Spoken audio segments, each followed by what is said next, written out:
बॉलीवुड में गब्बर से लेकर मोगेम्बो, शाकाल और बिल्ला जैसे कई ऐसे विलेन रहे जिनकी दहशत लोगों के दिलों में आज भी कायम है। लेकिन एक एक्टर ऐसा भी था जिसने विलेन के रोल को नए आयाम दिए। विलेन के किरदारों के जरिए यह एक्टर लोगों के लिए डर का दूसरा नाम बन गया था। 90 के दौर में हिंदी फिल्मों में एक ऐसा विलेन आया जिसे देखकर हीरो भी खौफ खा जाते थे। उसकी शक्ल देखकर ही लोग डर जाया करते थे। कभी वह कर्नल चिकारा बनकर दहशत फैलाता था तो कभी अन्ना बनकर मारकाट मचाता था। हम बात कर रहे हैं उस फिल्म स्टार की जिसने हिंदी सिनेमा में अपने अभिनय से एक अलग पहचान बनाई। अभिनेता रामी रेड्डी ही वह अभिनेता थे जो उस दौर में हीरो पर भी भारी पड़ जाया करते थे। रामी रेड्डी का पूरा नाम गंगासानी रामी रेड्डी था। उनका जन्म आंध्र प्रदेश के चित्तूर जिले में स्थित वाल्मीकिपुरम गांव में हुआ था। रामी रेड्डी ने हैदराबाद की उस्मानिया यूनिवर्सिटी से पढ़ाई की और वहां से पत्रकारिता की डिग्री ली। फिल्मों में आने से पहले वह कलम के सिपाही यानी कि एक पत्रकार थे। उन्होंने अपने फिल्मी करियर की शुरुआत तेलुगु सिनेमा से की थी, लेकिन जब हिंदी फिल्मों के ऑफर मिलने शुरू हुए तो सोचा कि क्यों न उसमें भी किस्मत आजमाई जाए। हिंदी फिल्मों में खलनायक के किरदार में दर्शकों ने उन्हें खूब पसंद किया और रामी साउथ फिल्म इंडस्ट्री की तरह हिंदी फिल्म इंडस्ट्री पर भी राज करने लगे। उनकी विलेन की एक्टिंग का आतंक इस कदर फैल रहा था कि असल जिंदगी में भी लोग उनसे डरने लगे थे।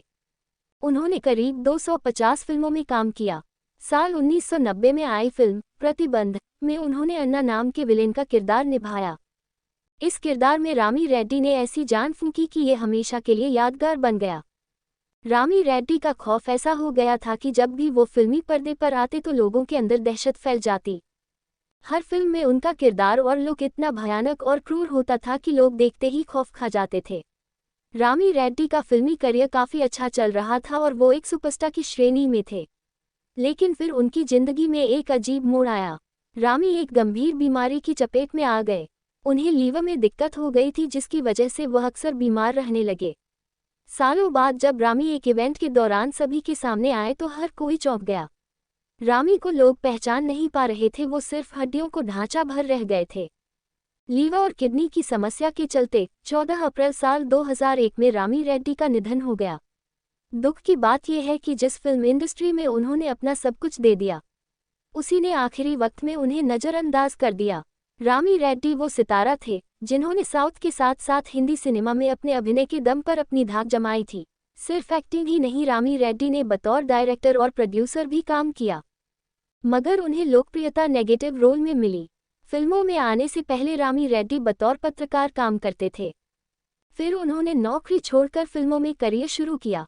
रामी रेड्डी को फेम सुपरहिट फिल्म अंकुशम के रोल स्पॉट नाना से मिला। उन्होंने फिर 250 से भी ज़्यादा फिल्मों में बतौर विलेन काम किया।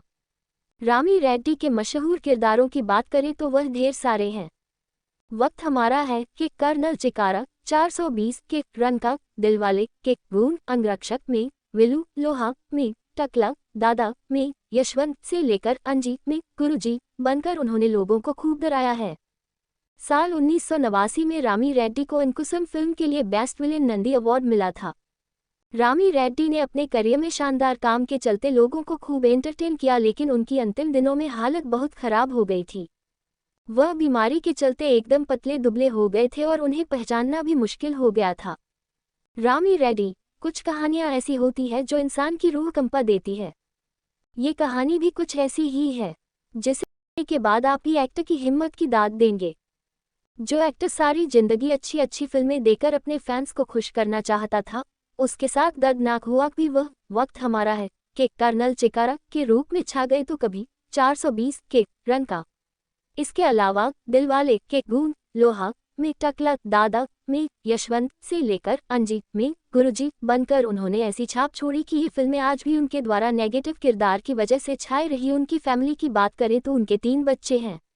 हालांकि वाइफ से जुड़ी ज़्यादा जानकारी नहीं मिलती है।